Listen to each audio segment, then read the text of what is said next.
സ്വാഗതം എല്ലാ പ്രേക്ഷകർക്കും ന്യൂസ് തിയേറ്ററിലേക്ക്. ശബരിമലയിൽ യുവതികൾ പ്രവേശിച്ചതിനെ തുടർന്ന് ഇന്ന് ആഹ്വാനം ചെയ്ത സംഘപരിവാർ ഹർത്താൽ അക്ഷരാർത്ഥത്തിൽ കേരളത്തിൽ കലാപാന്തരീക്ഷം തന്നെയാണ് സൃഷ്ടിച്ചിട്ടുള്ളത്. സംഘപരിവാർ സംഘടനകളുടെ അഴിഞ്ഞാട്ടം തന്നെയാണ് കേരളത്തിലുടനീളം ഇന്ന് നമ്മൾ കണ്ടത്. ഇപ്പോഴും അതിൻ്റെ അലയൊലികൾ അടങ്ങിയിട്ടില്ല. പല ജില്ലകളിലും ഇപ്പോഴും പല വിധത്തിലുള്ള പ്രതിഷേധങ്ങൾ നടക്കുന്നു, പല വിധത്തിലുള്ള ഏറ്റുമുട്ടലുകൾ നടക്കുന്നു. എന്തായാലും ജനജീവിതം ഒന്നാകെ സ്തംഭിച്ച ഒരു ദിവസമായി മാറുകയായിരുന്നു ഈ ഹർത്താൽ ദിനം എന്ന് നമ്മൾ പറയേണ്ടി വരും. ഇന്നലെയാണ് ശബരിമല കർമ്മസമിതിയുടെ നേതൃത്വത്തിൽ ഹർത്താൽ നടത്തിയത് BJP പിന്തുണയോടെ. രാവിലെ മുതൽ തന്നെ എല്ലാ ജില്ലകളിലും വലിയ രീതിയിലേക്ക് അക്രമാന്തരീക്ഷമാകുന്ന രീതിയിലേക്ക് കാര്യങ്ങൾ പോയി. വലിയ മുറവിളി തന്നെയാണ്, അക്രമ മുറവിളി തന്നെയാണ് സംഘപരിവാർ സംഘടനകൾ എല്ലായിടത്തും നടത്തിയിട്ടുള്ളത്. മാധ്യമപ്രവർത്തകർക്ക് നേരെ അക്രമമുണ്ടാകുന്നു, കടകൾ തുറക്കാനെത്തിയ വ്യാപാരികൾക്ക് നേരെ അക്രമമുണ്ടാകുന്നു, വഴിയാത്രക്കാർക്ക് നേരെ അക്രമമുണ്ടാകുന്നു, KSRTC ബസ്സുകൾ അടിച്ചു തകർക്കുന്നു. ഇങ്ങനെ എല്ലാ മേഖലകളിലും വലിയ രീതിയിൽ അക്രമം ഉണ്ടാക്കിക്കൊണ്ടാണ് ഇന്നത്തെ ഈ ഒരു ഹർത്താൽ ദിനം കടന്നു പോകുന്നത്. പലയിടത്തും പോലീസ് നോക്കുകുത്തിയായെന്നും പോലീസ് വിന്യസിച്ച രീതി ശരിയായില്ല എന്നൊക്കെയുള്ള വലിയ വിമർശനങ്ങളുണ്ട്. കാരണം കഴിഞ്ഞ ദിവസം ഈ ഹർത്താലിനെ എല്ലാവിധത്തിലും നേരിടും എന്നാണ് സർക്കാർ ആവർത്തിച്ച് പ്രഖ്യാപിച്ചിരുന്നത്, പോലീസ് പറഞ്ഞിരുന്നത്. പക്ഷേ പലയിടത്തും അത് നടക്കാൻ അവർക്ക് കഴിഞ്ഞിട്ടുമില്ല. എന്തായാലും നമുക്ക് നോക്കാം. ഈ ശബരിമല സ്ത്രീ പ്രവേശന വിധി വന്നതിന് ശേഷം, അതായത് സെപ്റ്റംബർ 28 ശേഷം ഇന്നേക്ക് ഇതുവരെ 6 ഹർത്താലാണ് സംഘപരിവാർ സംഘടനകൾ ഈ വിഷയത്തിൽ മാത്രം പ്രഖ്യാപിച്ചിട്ടുള്ളത്. അതിൽ 3 ഹർത്താലുകൾ സംസ്ഥാന വ്യാപകമായി നടത്തി. മറ്റ് ഹർത്താലുകൾ ഓരോരോ ജില്ലകളിലായിരുന്നു. അതായത് വിവിധ വിഷയങ്ങൾ, ശബരിമല സ്ത്രീ പ്രവേശന വിധിയുമായി ബന്ധപ്പെട്ട് ചില പ്രത്യേക വിഷയങ്ങൾ ഉയർത്തിക്കാട്ടിക്കൊണ്ടാണ് ഹർത്താൽ നടത്തിയത്. ഇന്നത്തെ ഹർത്താൽ, ഇന്നലെ അവിടെ 2 യുവതികൾ പ്രവേശിച്ചു എന്ന് പറഞ്ഞുകൊണ്ടാണ് ഹർത്താൽ നടത്തിയത്. നമുക്ക് നോക്കാം ഏതൊക്കെ ദിനങ്ങളിലാണ് ഈ 6 ഹർത്താലുകൾ ഇതുവരെ, അതായത് ഈ 97 ദിവസത്തിനിടയിൽ ഏതൊക്കെ ദിനങ്ങളിലാണ് ഹർത്താൽ നടത്തിയിട്ടുള്ളത്. അവരുടെ ആദ്യത്തെ ഹർത്താൽ എന്നുള്ളത് ഈ വിധി വന്നതിന് ശേഷം വലിയ രീതിയിലുള്ള പ്രതിഷേധങ്ങൾ പലയിടത്തും ഉണ്ടായിട്ടുണ്ട്. അപ്പോൾ അതിൽ ദേവസ്വം ബോർഡ് കൃത്യമായിട്ടുള്ള നടപടികൾ സ്വീകരിച്ചില്ല എന്ന് പറഞ്ഞുകൊണ്ടാണ് ആദ്യ ഹർത്താൽ അവർ നടത്തിയത്. അതിനുശേഷം ഓരോ വിഷയങ്ങളിലും 2 അയ്യപ്പ ഭക്തരുടെ മരണവുമായി ബന്ധപ്പെട്ടും ഹർത്താലുകൾ നടത്തുകയുണ്ടായി. ഇന്നിപ്പോൾ ഒരു സംസ്ഥാന വ്യാപക ഹർത്താലും ഈ വിഷയത്തിൽ അവർ നടത്തുന്നു. എന്തായാലും നമുക്ക് ഇപ്പോൾ ഓരോരോ ജില്ലകളിലും ഉണ്ടായിട്ടുള്ള നിലവിലെ സാഹചര്യം നമുക്ക് നോക്കാം. ഇപ്പോഴും പലയിടത്തും അക്രമ സംഭവങ്ങൾ തുടരുകയാണ്. പാലക്കാടും തിരുവനന്തപുരത്തുമെല്ലാം ഇപ്പോഴും സംഘർഷാന്തരീക്ഷം നിലനിൽക്കുകയാണ്. ഞങ്ങളുടെ പ്രതിനിധികൾ അതുമായി ബന്ധപ്പെട്ട തത്സമയ വിവരങ്ങൾ നമുക്ക് നൽകും. ഞങ്ങളുടെ പ്രതികൾ ഓരോ ഇടത്തും തയ്യാറാണ്.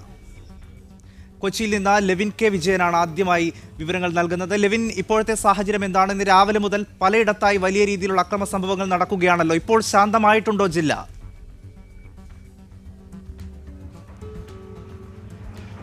സായികുമാർ, ശബരിമല വിഷയവുമായി ബന്ധപ്പെട്ട് ഈ സംസ്ഥാനത്തെമ്പാടും നടന്ന 5 ഹർത്താലുകളിൽ ഏറ്റവും കൂടുതൽ വലിയ രീതിയിലുള്ള ജനങ്ങൾക്കും ബുദ്ധിമുട്ടുകൾ ഉണ്ടാക്കിയ ഹർത്താൽ തന്നെയാണ് എറണാകുളം ജില്ലയെ സംബന്ധിച്ച് ഇന്ന് നടന്നത്. കൊച്ചിയിലടക്കം ജില്ലയുടെ വിവിധ പ്രദേശങ്ങളിൽ നിരന്തരമായ അക്രമ സംഭവങ്ങൾ അരങ്ങേറിയ ഒരു ഹർത്താൽ കൂടിയാണ് കഴിഞ്ഞു പോയത്. ഇതിൽ ഏറ്റവും കൂടുതൽ അക്രമ സംഭവങ്ങൾ റിപ്പോർട്ട് ചെയ്യപ്പെട്ടത് ആലുവയിലാണ്. ജില്ലയെ സംബന്ധിച്ച് ആലുവയിൽ വ്യാപാരികളും സംഘപരിവാർ പ്രവർത്തകരും തമ്മിൽ നേർക്കുനേർ വന്ന് ഒരു സംഘർഷാവസ്ഥ 3.5 മണിക്കൂറുകളോളം നിലനിൽക്കുന്ന ഒരു സാഹചര്യമുണ്ടായിരുന്നു. ഈ സംഭവവുമായി ബന്ധപ്പെട്ട് 400ഓളം ആളുകളെയാണ് പോലീസ് വിവിധ സംഭവങ്ങളുമായി ബന്ധപ്പെട്ട് കേസ് ചുമത്തിയിരിക്കുന്നത്. 250ഓളം സംഘപരിവാർ പ്രവർത്തകരും 150ഓളം വ്യാപാരികളും നാട്ടുകാരുമായിട്ടുള്ള ആളുകളെയാണ് ഈ സംഭവവുമായി ബന്ധപ്പെട്ട് പോലീസ് കേസെടുത്തിരിക്കുന്നത്. ജില്ലയെ സംബന്ധിച്ച് നോക്കുമ്പോൾ ഏറെക്കുറെ ഹർത്താൽ പൂർണ്ണമായി എന്ന് തന്നെ വേണം നമുക്ക് ഈ ഘട്ടത്തിൽ വിലയിരുത്തുവാൻ വേണ്ടിയത്. മറ്റൊന്ന്, നഗര ഗ്രാമ വ്യത്യാസമില്ലാതെ മുഴുവൻ മേഖലകളും വലിയ രീതിയിലുള്ള അക്രമ സംഭവങ്ങൾ സംഘപരിവാർ പ്രവർത്തകരുടെ ഭാഗത്തു നിന്നും ഉണ്ടായി. പലയിടങ്ങളിലും നിർബന്ധപൂർവ്വം കടയടപ്പിക്കാനുള്ള ശ്രമങ്ങൾ സംഘപരിവാർ പ്രവർത്തകർ ഉണ്ടാക്കി. ശബരിമല കർമ്മസമിതിയുടെ നേതൃത്വത്തിൽ വിവിധ ഇടങ്ങളിലായി പ്രതിഷേധങ്ങൾ സംഘടിപ്പിച്ചിരുന്നു. മറ്റൊരു സുപ്രധാനമായ കാര്യം, ജില്ലയിലെ അക്രമ സംഭവങ്ങളുമായി ബന്ധപ്പെട്ട് ആലുവയിൽ ഉണ്ടായ സംഭവങ്ങൾ തന്നെയാണ്. ആലുവ ഒരു സംഘർഷത്തിൻ്റെ ഏറ്റവും വലിയ കേന്ദ്രമായി കൊച്ചിയെ സംബന്ധിച്ച് മാറി എന്ന് തന്നെ വേണം നമുക്ക് ഈ ഘട്ടത്തിൽ അനുമാനിക്കുവാൻ. ജില്ലയിൽ പെരുമ്പാവൂർ, ആലുവ, കോതമംഗലം തുടങ്ങിയ കിഴക്കൻ പ്രദേശങ്ങളിലാണ് ഏറ്റവും കൂടുതൽ അക്രമ പരമ്പരകൾ റിപ്പോർട്ട് ചെയ്യപ്പെട്ടത്. ഈ സംഭവങ്ങളുമായി ബന്ധപ്പെട്ട് ഈ പ്രദേശങ്ങളിൽ നിന്ന് മാത്രമായി 30-ലധികം പേരെ പോലീസ് അറസ്റ്റ് ചെയ്തു നീക്കി.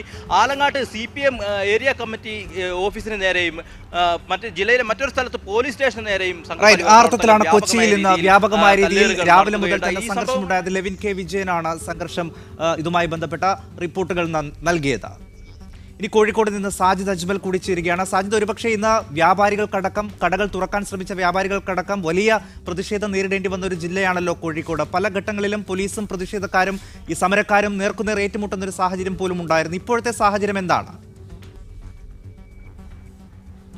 സായി, ഇപ്പോൾ ഒരു സമാധാന അന്തരീക്ഷമാണ് ഉള്ളത്. എന്നാൽ RSS പ്രവർത്തകരുടെ ഒരു മാർച്ച് ഉണ്ടാകുമെന്ന ഒരു വിവരം ലഭിക്കുന്നു. ഇന്ന് പുലർച്ചെ 6 മണി മുതൽ തന്നെ വലിയ തോതിലുള്ള സംഘർഷമാണ് ജില്ലയുടെ വിവിധ ഭാഗങ്ങളിൽ അരങ്ങേറിയത്. പോലീസുകാരുടെ വാഹനങ്ങൾക്ക് നേരെ വ്യാപകമായ ആക്രമണമുണ്ടായി.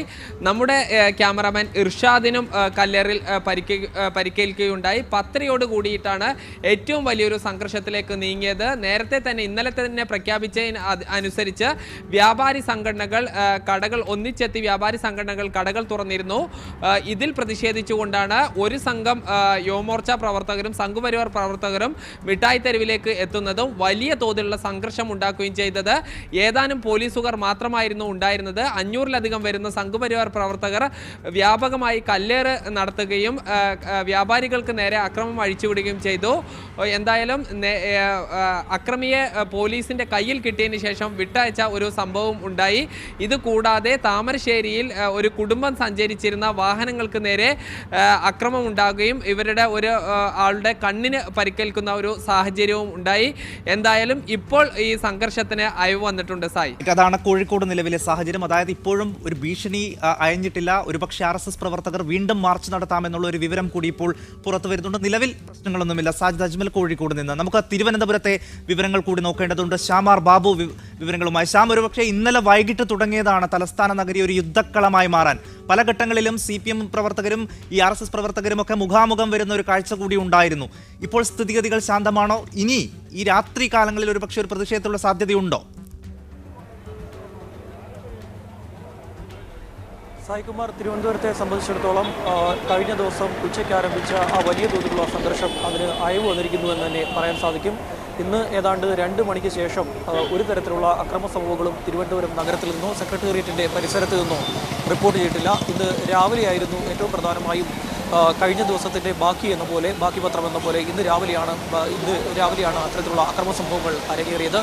ഏറ്റവും പ്രധാനമായും 2 മാധ്യമപ്രവർത്തകരെ വളഞ്ഞു വെച്ച് മർദ്ദിക്കുന്ന ഒരു സാഹചര്യം വരെ ഉണ്ടായി. ഇതിനുശേഷം KWJ ഇത്തരത്തിൽ BJPയുടെ പരിപാടികൾ ഇന്ന് റിപ്പോർട്ട് ചെയ്യേണ്ട എന്ന് തീരുമാനമെടുത്തു. PS ശ്രീധരൻപിള്ളയുടെ വാർത്താസമ്മേളനമടക്കം അത്തരം പരിപാടികളെല്ലാം തന്നെ ഉപേക്ഷിച്ചുകൊണ്ട് KWJ മാധ്യമപ്രവർത്തകരുടെ കൂട്ടായ്മ മാറി നിൽക്കുന്ന ഒരു സാഹചര്യമുണ്ടായി. ഏതായാലും 2 മണിക്ക് ശേഷം, ഇന്ന് ഉച്ചയ്ക്ക് 2 മണിക്ക് ശേഷം ഒരു തരത്തിലുള്ള അക്രമ സംഭവങ്ങളും ഇതുവരെയും തിരുവനന്തപുരം നഗരത്തിൽ നിന്ന് റിപ്പോർട്ട് ചെയ്യാറില്ല. തിരുവനന്തപുരം റൂറൽ മേഖലയിലും സ്ഥിതിഗതി ശാന്തമായിരിക്കുന്നു. ഹർത്താലിൻ്റെ ആദ്യ മണിക്കൂറുകളിലൊക്കെ തന്നെ വലിയ അക്രമ സംഭവങ്ങളാണ് അരങ്ങേറിയത്. നെയ്യാറ്റിങ്കര, അതുപോലെ തന്നെ നെടുമങ്ങാടാകട്ടെ ഒരു പോലീസ് സ്റ്റേഷന് നേരെ ബോംബെറിയുന്ന സാഹചര്യം വരെ ഉണ്ടായി. പോലീസ് ഉദ്യോഗസ്ഥർക്ക് പരിക്കേറ്റു. പലയിടത്തും തിരുവനന്തപുരം ജില്ലയുടെ പലയിടത്തും പല മേഖലകളിലും CPM പ്രവർത്തകരും അതുപോലെ തന്നെ BJP പ്രവർത്തകരും ഏറ്റുമുട്ടുന്ന സാഹചര്യമുണ്ടായി. കൊല്ലവും അതുപോലെ തന്നെയാണ്. കൊല്ലത്തും ഇത്തരത്തിൽ തന്നെ CPM പ്രവർത്തകരും BJP പ്രവർത്തകരും തമ്മിലുള്ള സംഘർഷങ്ങൾ. അതാണ് തലസ്ഥാന നഗരിയിൽ ഇന്നുണ്ടായിട്ടുള്ള ഒരു സാഹചര്യം. അതായത് ശ്യാം പറയുന്ന പ്രകാരം ഉച്ചയ്ക്ക് ശേഷം അവിടങ്ങളിൽ വലിയ രീതിയിലൊരു ഭീകരാന്തരീക്ഷം, ഈ അക്രമാന്തരീക്ഷം ഉണ്ടായിട്ടില്ല എന്ന് തന്നെയാണ്. ഇതാണ് കോഴിക്കോട് അതോടൊപ്പം തിരുവനന്തപുരത്തെയും ഒക്കെ നിലവിലെ ഒരു സാഹചര്യം എന്നുള്ളത്. പക്ഷേ ഏത് നിമിഷവും പൊട്ടിപ്പുറപ്പെടാവുന്ന രീതിയിൽ പെട്ടെന്ന് തന്നെ ഒരു അക്രമത്തിലേക്ക് നീങ്ങുന്ന രീതിയിലാണ് ഇന്നത്തെ ഹർത്താൽ ദിനം പൊതുവെ മാറിയിട്ടുള്ളത്. അത് കഴിഞ്ഞ ദിവസം ഈ യുവതികൾ പ്രവേശിച്ചു എന്നുള്ള വിവരം പുറത്തു വന്നപ്പോൾ തന്നെ ഹർത്താൽ പ്രഖ്യാപിച്ചിട്ടില്ല എങ്കിൽ പോലും അപ്പോൾ മുതൽ തന്നെ സംഘർഷാന്തരീക്ഷം പല ജില്ലകളിലും ഉണ്ടായിട്ടുണ്ട്. ഒരു ഹർത്താലിൻ്റെ പ്രതീതി ഇന്നലെ മുതൽ ആരംഭിച്ചതാണ്. ഇന്നിപ്പോൾ ശബരിമല കർമ്മസമിതി രാവിലെ 6 മണി തൊട്ട് ഹർത്താൽ പ്രഖ്യാപിക്കുകയും ചെയ്തിട്ടുണ്ട്. ഒരു കഴിഞ്ഞ ഹർത്താലുകളിലൊന്നും കാണാത്ത രീതിയിലുള്ള വ്യാപകമായിട്ടുള്ള ഒരു അഴിഞ്ഞാട്ടമാണ് ഈ ഹർത്താലിൽ ഇന്ന് ഉണ്ടായിട്ടുള്ളത് എന്ന് പറയേണ്ടി വരും. നേരത്തെ ഞാൻ സൂചിപ്പിച്ചതുപോലെ ഈ ശബരിമല സ്ത്രീ പ്രവേശന വിധി വന്നതിന് ശേഷം, അതായത് 97 ദിവസമായി ഇന്നേക്ക് സെപ്റ്റംബർ 28 ശേഷം ഈ വിധി വന്ന് ഇന്നേക്ക് 97ാം ദിനമാണ്. ഇന്നേക്ക് ഇതുവരെ 6 ഹർത്താലുകൾ ഈ വിഷയത്തിൽ മാത്രം സംഘപരിവാർ സംഘടനകൾ നടത്തിയിട്ടുണ്ട് എന്നാണ് കണക്കുകൾ പരിശോധിച്ചാൽ നമുക്ക് മനസ്സിലാകുന്നതിൽ. 3 ഹർത്താലുകൾ ജില്ലകൾ കേന്ദ്രീകരിച്ചുള്ള ഹർത്താലാണെങ്കിൽ സംസ്ഥാന വ്യാപകമായി ഇന്നത്തെ ഹർത്താലോടുകൂടി 3 ഹർത്താലുകൾ പ്രഖ്യാപിച്ചിട്ടുണ്ട്. വിവിധ കാരണങ്ങൾ ഇതുമായി ബന്ധപ്പെട്ടവർ പറയുന്നുമുണ്ട്. ആ കാരണങ്ങൾ ഒന്നുകൂടി നമുക്ക് ഇപ്പോൾ പരിശോധിക്കേണ്ടതുണ്ട്. ഈ വിഷയത്തിൽ ആദ്യത്തെ ഹർത്താൽ നടത്തുന്നത് ശബരിമല വിഷയത്തിൽ ഇന്നത്തേക്ക് 6ാമത്തെ ഹർത്താലാണ് ഇന്നത്തേക്ക് കൂടി നടത്തുന്നത്. ഇന്ന് യുവതികൾ ഇന്നലെ പ്രവേശിച്ചു എന്ന കാരണം പറഞ്ഞുകൊണ്ടാണ് സംസ്ഥാന വ്യാപകമായി ശബരിമല കർമ്മസമിതി ഹർത്താൽ പ്രഖ്യാപിച്ചത്. BJP അതിന് പിന്തുണയും പ്രഖ്യാപിച്ചു. 7/10/2018 ഈ വിഷയത്തിൽ ആദ്യമായൊരു ഹർത്താൽ, അതായത് പത്തനംതിട്ട ജില്ലയിലാണ് ഈ വിഷയത്തിൽ ആദ്യമായി ഹർത്താൽ നടത്തുന്നത്. ദേവസ്വം ബോർഡ് ഈ വിഷയത്തിൽ കൃത്യമായി ഇടപെടുന്നില്ല. ഇതുമായി ബന്ധപ്പെട്ട് നടത്തിയ പ്രതിഷേധത്തെ പോലീസ് അടിച്ചമർത്തി എന്ന് പറഞ്ഞുകൊണ്ടാണ് ആദ്യ ഹർത്താൽ BJP പത്തനംതിട്ട ജില്ലയിൽ നടത്തുന്നത്. 2/11/2018 ശിവദാസൻ എന്ന അയ്യപ്പ ഭക്തന്റെ മരണത്തിൽ പ്രതിഷേധിച്ച് വീണ്ടും പത്തനംതിട്ടയിൽ ഹർത്താൽ നടത്തുന്ന ഒരു സാഹചര്യമുണ്ടായി. പക്ഷേ അത് ശബരിമലയിലെ ഈ സംഭവവുമായി ബന്ധപ്പെട്ടല്ല, മറ്റൊരു അപകടത്തിലാണ് അദ്ദേഹം മരിച്ചെന്നുള്ള വിവരം പുറത്തു വരികയും ചെയ്തു. ഇതാണ് പത്തനംതിട്ടയിൽ തന്നെ 2 ഹർത്താലുകൾ അടുത്തടുത്ത് വരികയും ചെയ്തു. പിന്നീട് കേരള വ്യാപകമായി, സംസ്ഥാന വ്യാപകമായി ഹിന്ദു ഐക്യവേദിയുടെ ഹർത്താൽ വരുന്നത് 17/11/2018 KP ശശികലയുടെ അറസ്റ്റുമായി ബന്ധപ്പെട്ട് ശബരിമലയിലേക്ക് പോകാൻ ശ്രമിച്ച അവരെ വഴിയിൽ പോലീസ് തടയുകയും അവിടെ ഉണ്ടായ സംഭവങ്ങളുടെയൊക്കെ പശ്ചാത്തലത്തിൽ ഒരു സംസ്ഥാന വ്യാപക ഹർത്താൽ നടത്തുന്നു. പിന്നീട് 11/12/2018 പോലീസ് മർദ്ദനത്തിൽ പ്രതിഷേധിച്ച് തിരുവനന്തപുരത്ത് ഒരു ജില്ലാ ഹർത്താൽ സംഘപരിവാർ സംഘടനകൾ പ്രഖ്യാപിക്കുകയാണ്. തൊട്ടടുത്തടുത്ത ദിവസങ്ങളിലാണ് ഈ ഹർത്താലൊക്കെ വരുന്നത് എന്നുകൂടി നമ്മൾ ഓർക്കേണ്ടതുണ്ട്. 14/12/2018 അതായത് തിരുവനന്തപുരത്ത് ഹർത്താൽ നടത്തി 3 ദിവസം കഴിഞ്ഞ് വേണുഗോപാലൻ നായർ എന്ന് പറയുന്ന ഒരാൾ BJP നടത്തുന്ന സത്യാഗ്രഹ പന്തലിനടുത്ത് വെച്ച് ആത്മഹത്യ ചെയ്ത സംഭവം ഈ പ്രതിഷേധത്തിന് കാരണമാണ് മരിച്ചത് എന്ന് പറഞ്ഞുകൊണ്ട് അദ്ദേഹത്തെ ഒരു ബലിദാനിയാക്കി ചിത്രീകരിച്ചുകൊണ്ട് സംസ്ഥാന വ്യാപകമായി ഹർത്താൽ നടത്തുന്നു. പക്ഷേ അദ്ദേഹത്തിൻ്റെ മരണമൊഴിയൊക്കെ പുറത്തു വന്നത് കേരളം കണ്ടതാണ്. ഈ വിഷയത്തിലാണ് അവരുടെ 2ാമത്തെ സംസ്ഥാന ഹർത്താൽ വരുന്നത്. അതിനുശേഷം ഇന്ന് 97 ദിവസത്തിനുള്ളിൽ 6 ഹർത്താലുകളാണ് ഈ വിഷയത്തിൽ ഇതുവരെയായി സംഘപരിവാർ സംഘടനകൾ നടത്തിയിട്ടുള്ളത്. പലവിധ കാരണങ്ങൾ പറഞ്ഞുകൊണ്ട് അതിൽ 2 കാരണങ്ങൾ ആ ഹർത്താൽ പ്രഖ്യാപിച്ച ഉടൻ തന്നെ അത് വ്യാജമാണെന്നും അത് കള്ളമാണെന്നും തെളിഞ്ഞതുമാണ്. ഈ ജില്ലാ ഹർത്താലുകൾ പ്രഖ്യാപിച്ച് തൊട്ടടുത്ത ദിവസങ്ങളിൽ തന്നെ സംസ്ഥാന ഹർത്താലുകളിലേക്ക് പോകുന്ന ഒരു സാഹചര്യവും കേരളത്തിലുണ്ടായിട്ടുണ്ട്. ഇതാണ് ഈ ഒരു ഹർത്താലിൻ്റെ കാര്യമുള്ളത്. ഇനി നമുക്ക് മറ്റ് ജില്ലകളിൽ ഇന്നുണ്ടായിട്ടുള്ള അക്രമ സംഭവങ്ങളുടെ വിവരങ്ങൾ കൂടി നോക്കേണ്ടതുണ്ട്. പല ഘട്ടങ്ങളിലും പല ജില്ലകളിലും വലിയ അക്രമങ്ങളിലേക്ക് കാര്യങ്ങൾ പോകുന്ന ഒരു സാഹചര്യം ഉണ്ടായിട്ടുണ്ട്. സുനിൽ ഐസക് ഞങ്ങളുടെ പ്രതിനിധി കണ്ണൂരിൽ നിന്ന് വിവരങ്ങളുമായിട്ട്. സുനിൽ, തലശ്ശേരിയിലടക്കം ബോംബ് അടക്കം ഉണ്ടാകുന്ന ഒരു സാഹചര്യം ഉണ്ടായിരുന്നു. ഇപ്പോൾ സ്ഥിതി ശാന്തമാണോ? ഹർത്താലുമായി ബന്ധപ്പെട്ട് ജില്ലയുടെ വിവിധ ഭാഗങ്ങളിൽ ഇന്ന് വ്യാപകമായ അക്രമ സംഭവങ്ങളാണ് റിപ്പോർട്ട് ചെയ്യപ്പെട്ടത്. രാവിലെ പയ്യന്നൂരിൽ 2 KSRTC ബസ്സുകൾ അക്രമി സംഘം എറിഞ്ഞു തകർത്തു. പയ്യന്നൂരിനൊപ്പം ജില്ലയുടെ വിവിധ ഭാഗങ്ങളിലും വാഹനങ്ങൾക്ക് നേരെ കല്ലേറുണ്ടായി. കണ്ണൂർ റെയിൽവേ സ്റ്റേഷനിൽ നിർത്തിയിട്ടിരുന്ന 2 ഓട്ടോറിക്ഷകൾ അടിച്ചു തകർത്തു. അതിനൊപ്പം തന്നെ വിവിധ ഭാഗങ്ങളിലായി നിരവധി ആംബുലൻസുകൾക്ക് നേരെയും അക്രമമുണ്ടായി. നിരവധി കടകൾക്ക് നേരെ പല സ്ഥലങ്ങളിലായി അക്രമമുണ്ടായി. രാവിലെ കണ്ണൂർ റെയിൽവേ സ്റ്റേഷന് മുന്നിൽ ഒരു ഹോട്ടൽ തകർത്തോടുകൂടിയായിരുന്നു തുടക്കം. അതിനുശേഷം ജില്ലയുടെ വിവിധ ഭാഗങ്ങളിൽ ഇത്തരം കടകൾ തകർത്ത റിപ്പോർട്ടുണ്ട്. BJP ജില്ലാ കമ്മിറ്റി ഓഫീസായ താളിക്കാവിൽ പ്രവർത്തിക്കുന്ന BJPയുടെ ജില്ലാ കമ്മിറ്റി ഓഫീസിന് മുന്നിൽ തണലെന്ന സാമൂഹിക സന്നദ്ധ സംഘടനയുടെ വാഹനത്തിന് നേരെ അക്രമമുണ്ടായി. അക്രമത്തിന് ശേഷം BJP ജില്ലാ കമ്മിറ്റി ഓഫീസിലേക്ക് ഓടിക്കയറാൻ ശ്രമിച്ച BJP പ്രവർത്തകരെ പോലീസ് ബലമായി അറസ്റ്റ് ചെയ്തത് ഓഫീസിന് മുന്നിലും നേരിയ തോതിൽ സംഘർഷത്തിന് ഇടയാക്കി. കണ്ണൂരിൽ ആകെ ഇന്ന് തുറന്ന ഒരു സ്ഥാപനം കണ്ണൂരിൽ CPM നിയന്ത്രണത്തിലുള്ള കോഫി ഹൗസ് മാത്രമായിരുന്നു. ഈ കോഫി ഹൗസ് അടപ്പിക്കാനായി BJP പ്രവർത്തകർ പ്രകടനമായി എത്തിയതും വലിയ തോതിൽ മണിക്കൂറുകളോളം നീണ്ട സംഘർഷത്തിന് വഴിവെച്ചു. ഒരു ഭാഗത്ത് CPM പ്രവർത്തകരും മറുഭാഗത്ത് BJP പ്രവർത്തകരും സംഘടിച്ചതോടെ പോലീസ് ഏറെ പണിപ്പെട്ടാണ് ഇരു വിഭാഗത്തെയും മാറ്റിയത്. തുടർന്ന് ഇപ്പോഴും കണ്ണൂരിൻ്റെ വിവിധ ഭാഗങ്ങളിൽ നഗരത്തിലടക്കം പോലീസ് വലിയ തോതിലുള്ള സുരക്ഷ ഇപ്പോഴും തുടരുകയാണ്. സുനിൽ ഐസക്കാണ് കണ്ണൂരിൽ നിന്ന് വിവരങ്ങൾ നൽകിയത്. കണ്ണൂരിന്റെ വിവിധയിടങ്ങളിൽ ഇപ്പോഴും ചെറിയ രീതിയിലുള്ള അക്രമ സംഭവങ്ങൾ നടക്കുന്നുണ്ട് എന്നാണ് സുനിൽ ഐസക്ക പറയുന്നത്. നമുക്കിനി വയനാട്ടിൽ ഏത് രീതിയിലാണ് ഈ ഹർത്താൽ ബാധിച്ചത് എന്നുകൂടി നോക്കേണ്ടതുണ്ട്. ബ്രിജേഷ് കുമാർ ഞങ്ങളുടെ പ്രതിനിധി വിവരങ്ങളുമായിട്ട്. ബ്രിജേഷ്, വയനാട് ജില്ലയിൽ വലിയ അക്രമ സംഭവങ്ങളൊന്നും റിപ്പോർട്ട് ചെയ്യപ്പെട്ടിട്ടില്ല എന്ന് തോന്നുന്നു. എങ്ങനെയാണ് പൊതുവെ ഹർത്താലിനോട് ജനങ്ങൾ പ്രതികരിച്ചത്? ശബരിമല കർമ്മസമിതി ആഹ്വാനം ചെയ്ത ഹർത്താൽ വയനാട് ജില്ലയിൽ ഭാഗികമായ ഒരു പ്രതികരണം മാത്രമാണ് ഉണ്ടാക്കിയത്. അതായത് വാഹനങ്ങളെല്ലാം തന്നെ നിരത്തിലിറങ്ങുന്ന ഒരു സാഹചര്യമുണ്ടായി. അതായത് KSRTCയും സ്വകാര്യ ബസ് ഒഴികെയുള്ള എല്ലാ വാഹനങ്ങളും നിരത്തിലിറങ്ങുന്ന ഒരു സാഹചര്യം ഉണ്ടായിരുന്നു. ഇരുചക്ര വാഹനങ്ങളും അതുപോലെ തന്നെ സ്വകാര്യ വാഹനങ്ങളെല്ലാം തന്നെ നിരത്തിലിറങ്ങി. ഇതോടൊപ്പം തന്നെ ഓട്ടോറിക്ഷകൾ കൃത്യമായി സർവീസ് നടത്തുന്ന, അല്ലെങ്കിൽ ഓട്ടോറിക്ഷകൾ രാവിലെ മുതൽ വൈകുന്നേരം വരെ തന്നെ സർവീസ് നടത്തുന്ന ഒരു സാഹചര്യമാണ് ഉണ്ടായിരുന്നത്. ഇതോടൊപ്പം തന്നെ സംസ്ഥാനത്തെ മറ്റു ഭാഗങ്ങളിൽ ഉണ്ടായ പോലെ വലിയ രീതിയിലുള്ള ഒരു അക്രമ സംഭവങ്ങൾ വയനാട് ജില്ലയിൽ ഉണ്ടായില്ല. പ്രധാനമായും ബത്തേരിയിലും പുൽപ്പള്ളിയിലുമാണ് ഇത്തരത്തിലുള്ള ആക്രമണങ്ങൾ ഉണ്ടായത്. പുൽപ്പള്ളിയിൽ ഒരു ടെക്സ്റ്റൈൽസ് ഹർത്താൽ അനുകൂലികൾ അടിച്ചു തകർക്കുന്ന ഒരു സാഹചര്യമുണ്ടായി. അതോടൊപ്പം തന്നെ രാവിലെ ബത്തേരിയിൽ ബസ്സുകൾക്ക് കല്ലെറിയുകയും തുടർന്ന് ഇവരെ പോലീസ് എത്തി ഇവരെ ഇവിടുന്ന് മാറ്റുകയുമാണ് ഉണ്ടായത്. ഇതോടൊപ്പം തന്നെ കടകൾ ഇന്നലെ തന്നെ വ്യാപാരി വ്യവസായി ഏകോപന സമിതിയും അതോടൊപ്പം തന്നെ ചേംബർ ഓഫ് കൊമേഴ്സും കടകൾ തുറന്ന് പ്രവർത്തിക്കണം എന്ന രൂപത്തിൽ വ്യാപാരികൾക്ക് നിർദ്ദേശം നൽകിയിരുന്നു. ഇതിനെ തുടർന്ന് തന്നെ രാവിലെ കൽപ്പറ്റയിലും മാനന്തവാടിയിലും ബത്തേരിയിലും കടകൾ തുറക്കുന്ന ഒരു സാഹചര്യമുണ്ടായി.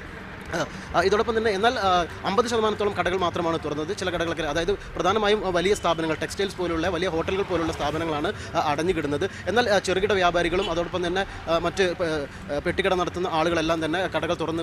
അതായത് ബ്രിജേഷ് നൽകുന്ന വിവരപ്രകാരം വയനാട്ടിൽ ഭാഗികമായി മാത്രമാണ് ഈ ഹർത്താൽ ബാധിച്ചിട്ടുള്ളത്. ഒരു വിഭാഗം ആളുകൾ ഈ ഹർത്താൽ ബഹിഷ്കരിക്കുകയും കടകമ്പോളങ്ങൾ തുറക്കുകയും ചെയ്തിട്ടുണ്ട്. വലിയ അക്രമ സംഭവങ്ങൾ ജില്ലയിൽ ഉണ്ടായിട്ടില്ല. ഇനി നമുക്ക് മലപ്പുറം ജില്ലയിലെ വിവരങ്ങൾ കൂടി നോക്കേണ്ടതുണ്ട്. മലപ്പുറത്തും വയനാട്ടിലെ പോലെ തന്നെ വലിയ രീതിയിൽ അക്രമ സംഭവങ്ങളിലേക്കൊന്നും കാര്യങ്ങൾ പോയിട്ടില്ല. അവിടുത്തെ ജനങ്ങൾ കൃത്യമായി ഹർത്താലിനെ ബഹിഷ്കരിക്കണം, വ്യാപാരികളടക്കം ബഹിഷ്കരിക്കണം എന്ന് നേരത്തെ ആഹ്വാനം ചെയ്തതുമാണ്. മുജീബ് റഹ്മാൻ വിവരങ്ങളുമായുണ്ട്. മുജീബ്, മലപ്പുറത്ത് എങ്ങനെയാണ് സാഹചര്യം? ഇന്ന് ഒരു അക്രമത്തിലേക്ക് പോകുന്ന ഘട്ടങ്ങൾ ഉണ്ടായിരുന്നു. ഇപ്പോൾ സ്ഥിതി എങ്ങനെയാണ്? ഹർത്താൽ കാര്യമായി ഏശാതെ പോയ ഒരു പ്രദേശം ഒരുപക്ഷെ മലപ്പുറം നഗരമായിരിക്കും. മലപ്പുറം ജില്ലയിൽ ഭാഗികമായി മാത്രമാണ് ഇന്നത്തെ ഹർത്താൽ ബാധിച്ചത് എന്ന് പറയേണ്ടി വരും. മലപ്പുറം ജില്ലയിലെ തീരദേശ മേഖലയിലാണ് ചില അക്രമ സംഭവങ്ങൾ റിപ്പോർട്ട് ചെയ്യപ്പെട്ടത്. ഈ അക്രമ സംഭവങ്ങൾ റിപ്പോർട്ട് ചെയ്യപ്പെട്ട സ്ഥലങ്ങളിലെല്ലാം തന്നെ പോലീസ് അക്രമികളെ നിയന്ത്രിക്കുന്ന കാഴ്ചയെ നമുക്ക് കാണാൻ സാധിച്ചു. പ്രധാനമായും മലപ്പുറം എടപ്പാളിലാണ് വലിയ തരത്തിലുള്ളൊരു സംഘർഷമുണ്ടായത്. ഇവിടെ 20ഓളം പേരെ പോലീസ് അറസ്റ്റ് ചെയ്തിട്ടുണ്ട്. 6 CPM പ്രവർത്തകർക്കും 2 BJP പ്രവർത്തകർക്കും പരിക്കേറ്റിട്ടുണ്ട്. എടപ്പാളിൽ ഉച്ചയ്ക്ക് 12:45 കൂടിയാണ് പ്രശ്നങ്ങൾക്ക് തുടക്കമാകുന്നത്. രാവിലെ മുതൽ തന്നെ കടകൾ അടപ്പിക്കാനുള്ള ശ്രമങ്ങൾ ഇവിടെ നടന്നിരുന്നു. എന്നാൽ ചങ്ങരംകുളം ഭാഗത്തു നിന്നും എത്തിയ ഒരു 50ഓളം ബൈക്കുകളിലായി എത്തിയ RSS പ്രവർത്തകരാണ്, സംഘപരിവാർ പ്രവർത്തകരാണ് ഉച്ചയോടുകൂടി എടപ്പാൾ അങ്ങാടിയിലേക്ക് എത്തുകയും ജംഗ്ഷനിൽ വെച്ച് CPM പ്രവർത്തകർ സംഘടിച്ചെത്തി ഇവരെ നേരിടുകയും ചെയ്തു. ഇങ്ങനെയാണ് വലിയ തരത്തിലുള്ളൊരു സംഘർഷം ഉണ്ടാകുന്നത്. പോലീസ് ഇടപെടുകയും ടിയർ ഗ്യാസ് പ്രയോഗിക്കുകയും ചെയ്തു. ആളുകൾ പിന്തിരിഞ്ഞ് ഓടുന്ന സാഹചര്യമാണ് പിന്നീട് എടപ്പാളിൽ കാണാൻ സാധിച്ചത്. എടപ്പാൾ പോലെ തന്നെ പൊന്നാനിയിലും വലിയ തരത്തിലുള്ള സംഘർഷം ഉണ്ടായിരുന്നു. കടകൾ അടപ്പിക്കാൻ വന്ന സംഘപരിവാർ പ്രവർത്തകരെ നാട്ടുകാർ തടഞ്ഞു, അവർ പിന്തിരിഞ്ഞ് ഓടുകയും ചെയ്തു. പക്ഷേ പിന്നീട് തിരിച്ചെത്തിയ സംഘപരിവാർ പ്രവർത്തകർ പോലീസിന് നേരെ കല്ലെറിയുകയായിരുന്നു. 7 പോലീസുകാർക്കാണ് പരിക്കേറ്റത്. പൊന്നാനി SI നൌഫൽ ഉൾപ്പെടെയുള്ള പോലീസുകാർക്ക് കല്ലേറിൽ പരിക്കേറ്റു. മലപ്പുറം ജില്ലയിൽ ഈ രീതിയിലാണ് കാര്യങ്ങൾ പോയത്.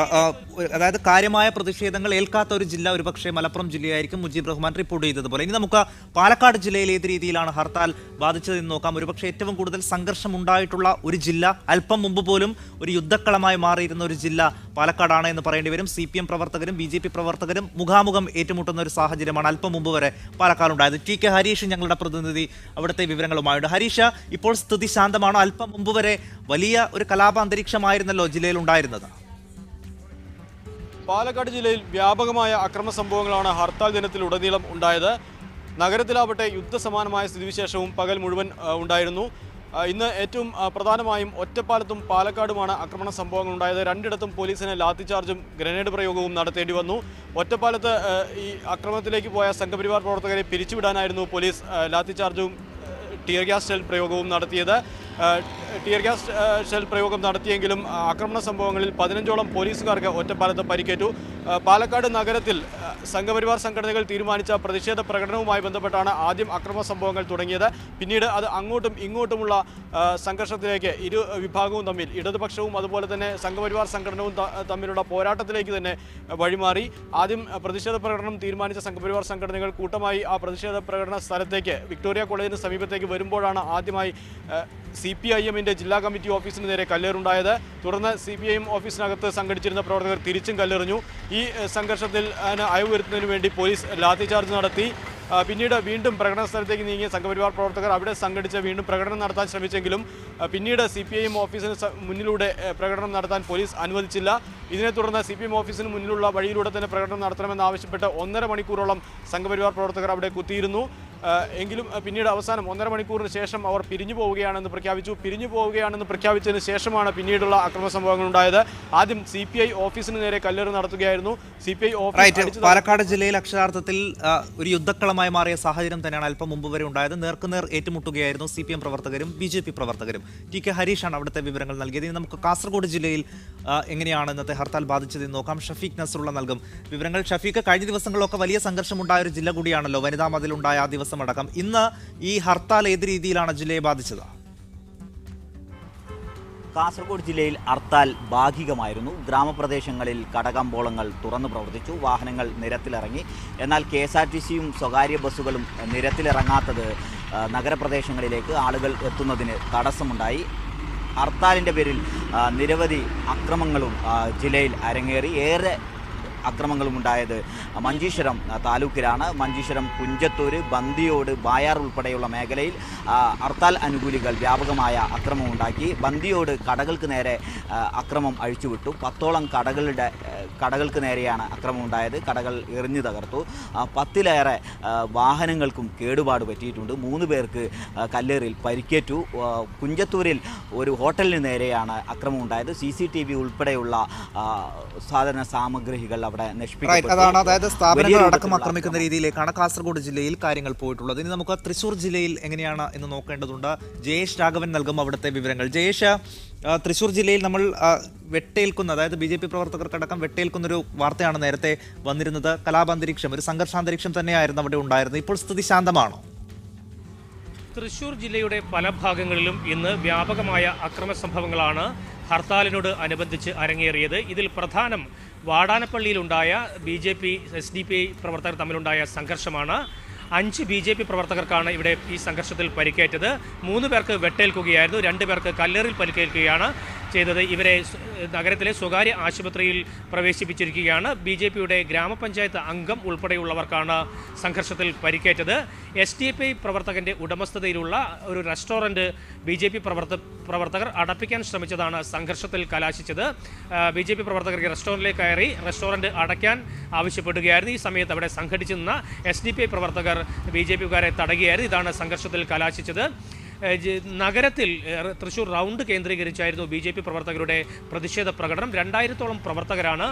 അതായത് വലിയ രീതിയിൽ പ്രവർത്തകർ ഇറക്കിക്കൊണ്ടാണ് ഇന്നത്തെ ഹർത്താൽ സംഘപരിവാർ പ്രവർത്തകർ സംഘടിപ്പിച്ചത്. പലയിടത്തും ഏറ്റുമുട്ടലുകൾ തന്നെ ഈ സംഘടനകളിൽപ്പെട്ട ആളുകൾ നടത്തുകയും ചെയ്തു.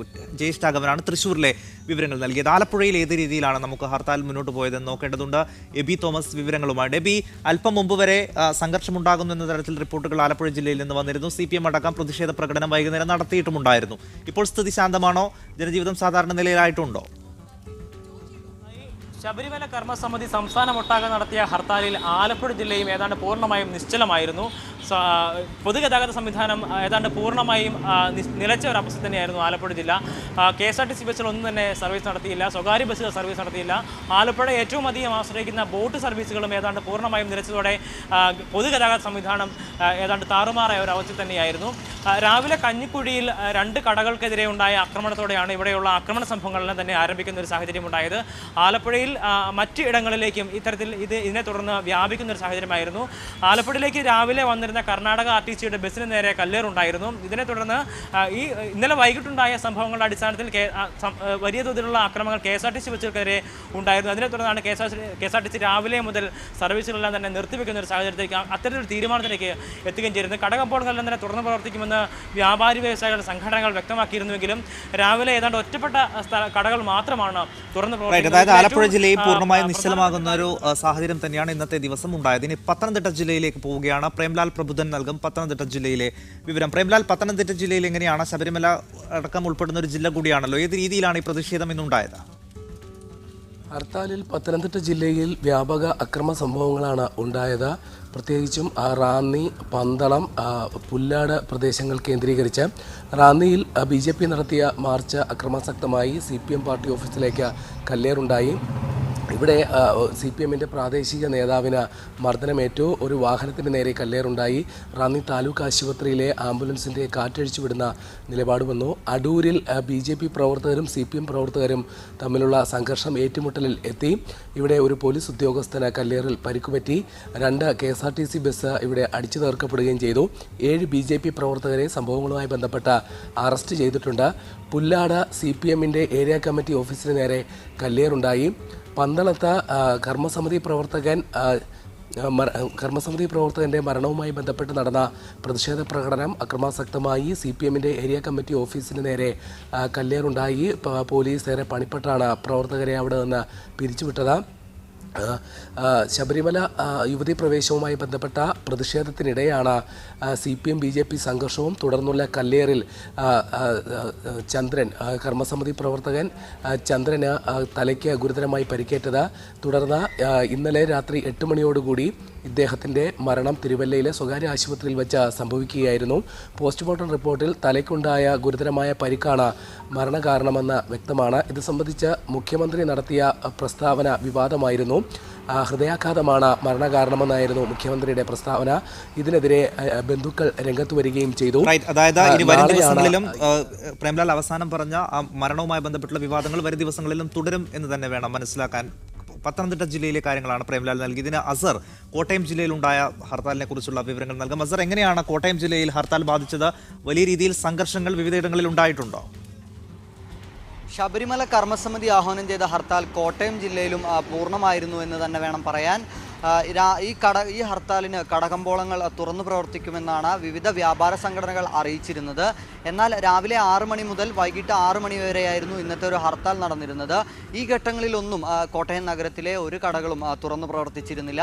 അതോടൊപ്പം തന്നെ മറ്റു ഹർത്താൽ ദിനങ്ങളിൽ നമുക്ക് നിരത്തിൽ ഇരുചക്ര വാഹനങ്ങൾ ഉൾപ്പെടെയുള്ള സ്വകാര്യ വാഹനങ്ങളെ കാണാൻ കഴിയുമായിരുന്നു. എന്നാൽ ഇന്നത്തെ ദിവസം കോട്ടയം നഗരത്തിൽ ഇത്തരത്തിലുള്ള സ്വകാര്യ വാഹനങ്ങളുടെ എണ്ണവും വളരെ കുറവായിരുന്നു. എന്നാൽ ഗ്രാമപ്രദേശങ്ങളിൽ ചിലയിടങ്ങളിലെല്ലാം തന്നെ രാവിലെ മുതൽ കടകമ്പോളങ്ങൾ തുറന്നു പ്രവർത്തിച്ചിരുന്നു. അതോടൊപ്പം തന്നെ നിരത്തുകളിൽ സ്വകാര്യ വാഹനങ്ങളും ഇറങ്ങിയിരുന്നു. ഇരുചക്ര വാഹനങ്ങൾ ഉൾപ്പെടെയുള്ള സ്വകാര്യ വാഹനങ്ങൾ നിരത്തിൽ ഇറങ്ങിയിരുന്നു. ഈ ഒരു ഹർത്താലിൽ വലിയ തോതിലുള്ള അനിഷ്ട സംഭവങ്ങളൊന്നും ജില്ലയിൽ നിന്ന് അതാണ് കോട്ടയത്ത് വലിയ രീതിയിൽ അക്രമ സംഭവങ്ങളിലേക്ക് പോയിട്ടില്ല. പക്ഷേ ചുരുക്കം ചിലയിടങ്ങളിൽ അക്രമങ്ങൾ ഉണ്ടായിട്ടുമുണ്ട്. ഇനി നമുക്ക് ഇടുക്കി ജില്ലയിൽ ഏത് രീതിയിലാണ് ഈ ഹർത്താൽ ബാധിച്ചത് എന്ന് നോക്കണം. Alvin Thomas വിവരങ്ങളുമായിട്ട്. ആൽവിൻ, അവിടെ നിന്ന് നൽകാനുള്ള വിവരങ്ങൾ എന്തൊക്കെയാണ്? ഇടുക്കി ജില്ലയിൽ അങ്ങിങ്ങായി ചില ആക്രമണങ്ങൾ ഉണ്ടായി എങ്കിലും പൊതുവെ സമാധാനപരമായിരുന്നു ഹർത്താൽ എന്നാണ് നമുക്ക് പറയാൻ കഴിയുന്നത്. എന്നാൽ ടൂറിസം മേഖലയെ വലിയ തോതിൽ ഹർത്താൽ ബാധിച്ചു എന്നാണ് നമുക്ക് ഏറ്റവും ഒടുവിൽ ഈ സമയം മണിക്കൂറുകളിലൊക്കെ ലഭിക്കുന്ന വിവരം. കാര്യം വലിയ തോതിൽ വിനോദസഞ്ചാരികൾ എത്തുന്ന സമയമാണിത്. ഇടുക്കി, മൂന്നാർ അടക്കമുള്ള മേഖലകളിൽ വിനോദസഞ്ചാരികൾ എത്തിയിരുന്നു കഴിഞ്ഞ ദിവസങ്ങളിൽ. അത് അവർക്ക് പുറത്തിറങ്ങാനോ യാത്ര ചെയ്യാനോ വയ്യാത്തൊരു സാഹചര്യം ഉണ്ടായിരുന്നു. വലിയ തോതിൽ വിനോദസഞ്ചാര മേഖലയെ ഹർത്താൽ പിന്നോട്ടടിച്ചു എന്ന് തന്നെ വേണം നമുക്ക് പറയേണ്ടതുണ്ട്. മറ്റ് അക്രമ സംഭവങ്ങൾ ഉണ്ടായത് ചിലയിടങ്ങളിലാണ്. അതിൽ പ്രധാനമായും ഉണ്ടായത് ഉടുമ്പന്നൂരാണ്. തൊടുപുഴ ഉടുമ്പന്നൂർ CPM-ൻ്റെ ബ്രാഞ്ച് കമ്മിറ്റി ഓഫീസിന് നേരെ ആക്രമണം ഉണ്ടായിരുന്നു. ഇതേ തുടർന്ന് CPM പ്രവർത്തകർ പ്രകടനം നടത്തി BJP-യുടെ കൊടിമരങ്ങൾ നശിപ്പിക്കുന്ന ഒരു സാഹചര്യമുണ്ടായി. ഈ 2 സംഭവങ്ങളാണ് പ്രധാനമായും ഉണ്ടായിരുന്നത്. പിന്നീട് ആലക്കോട് പ്രദേശത്തും ചില അക്രമ സംഭവങ്ങൾ ചെറിയ തോതിലുണ്ടായി. രാവിലെ കട്ടപ്പനയിൽ BJP പ്രവർത്തകരും പോലീസും തമ്മിൽ ചെറിയ ഒന്നും തള്ളും ഉണ്ടാകുന്ന ഒരു സ്ഥിതിവിശേഷം ഉണ്ടായിരുന്നു. എന്നാൽ പൊതുവെ ജില്ലയിൽ ഹർത്താൽ സമാധാനപരമായിരുന്നു. അതാണ് ഇടുക്കിയിൽ നിന്ന് ആൽവിൻ തോമസ് നൽകുന്ന വിവരം. അതായത് വലിയ അക്രമ സംഭവങ്ങൾ അവിടെ ഉണ്ടായില്ല. പക്ഷേ ചിലയിടങ്ങളിൽ, ചില പ്രത്യേക ജില്ലകളിൽ, പ്രത്യേകിച്ച് തിരുവനന്തപുരം, പാലക്കാട്, തൃശ്ശൂർ ജില്ലകളിലാണ് വലിയ അക്രമ സംഭവങ്ങളിലേക്ക് കാര്യങ്ങൾ പോയത്. വിവിധ ജില്ലകളിലെ ഹർത്താലുമായി ബന്ധപ്പെട്ട വിവരങ്ങളാണ് ഞങ്ങളുടെ പ്രതിനിധികൾ നൽകിയത്. എല്ലാ ഹർത്താലുകളിലും ഉണ്ടാകുന്ന പോലെ തന്നെ ഹർത്താൽ അനുകൂലികളുടെ പ്രധാന ടാർഗറ്റ് എന്നുള്ളത് KSRTC ബസ്സുകൾ തകർക്കുക എന്നുള്ളത് തന്നെയാണ്. രാവിലെ മുതൽ തന്നെ അവർ KSRTCകൾ നിരത്തിലിറങ്ങാതിരിക്കാൻ പ്രത്യേക ശ്രദ്ധ കൊടുത്തിരുന്നു എന്ന് വേണം കരുതാൻ. അതുകൊണ്ട് തന്നെ KSRTCകൾ എല്ലായിടത്തും നിശ്ചലമായി എന്ന് തന്നെ വേണം പറയാം. ഇപ്പോൾ ഏറ്റവും ഒടുവിൽ MD തോമൻ ജെ തച്ചങ്കരി പറയുന്നത് പ്രകാരം 100-ലധികം ബസ്സുകൾക്ക് ഇന്ന് തകർക്കപ്പെട്ടു എന്നാണ് ഏറ്റവും ഒടുവിൽ KSRTC നൽകുന്ന കണക്ക്. KSRTCക്കെതിരെ തുടരെ ഉണ്ടാകുന്ന ഈ അക്രമങ്ങളിൽ പ്രതിഷേധിച്ചുകൊണ്ട് KSRTC ഇന്ന് അവരുടെ എല്ലാ ബസ്സുകളും നിരത്തിലിറക്കിക്കൊണ്ട് തിരുവനന്തപുരത്ത് അവരുടെ ഒരു പ്രതിഷേധ പ്രകടനം എന്ന രീതിയിൽ ഒരു വ്യത്യസ്തമായ പ്രതിഷേധ രീതിയും KSRTC ഇന്ന് നടത്തിക്കൊണ്ടായി. ഇപ്പോൾ പ്രേക്ഷകർ ദൃശ്യങ്ങളിൽ കാണുന്നതാണ് എല്ലാ ബസ്സുകളും വരിയായി വരുന്നത്. ഇപ്പോൾ കൂടുതൽ കണക്കുകൾ പുറത്തു വരുന്നുണ്ട്. ഏകദേശം 3 കോടിയോളം രൂപ KSRTCക്ക് ഇന്നത്തെ ഹർത്താലിൽ മാത്രം നഷ്ടമുണ്ടായി. അത് ഈ വരവിൽ ബാധിക്കാതെ ഈ നഷ്ടങ്ങളുടെ കണക്ക് മാത്രമാണ് വരുന്നത്. നഷ്ടത്തിൽ ഓടിക്കൊണ്ടിരിക്കുന്ന KSRTCക്ക് വലിയ തിരിച്ചടിയാണ് ഇത്തരം ഹർത്താലുകളും അതിൽ ബസ്സുകൾക്ക് നേരെ ഉണ്ടാകുന്ന ഇത്തരം ആക്രമണങ്ങളും. അപ്പോൾ വലിയ ഒരു കലാപാന്തരീക്ഷം സൃഷ്ടിക്കാനുള്ള ഒരു ശ്രമമാണ് കരുതിക്കൂട്ടി സംഘപരിവാർ സംഘടനകളുടെ ഭാഗത്ത് നിന്നുണ്ടായത്. ഹർത്താൽ